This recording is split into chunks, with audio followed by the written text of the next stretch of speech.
This is my Crockpot. I'm using it for the first time. I switched it on low now. So the recipe that I'm using today is an olive oil recipe and a little bit of shea.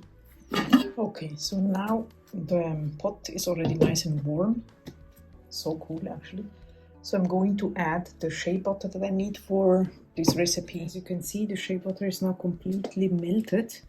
And I'm going to add the rest of the oils that I weighed out before.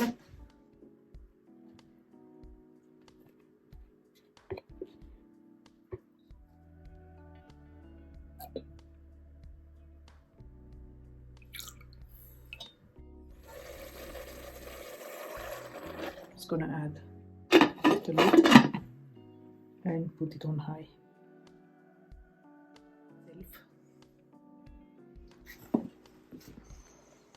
So turn this one off.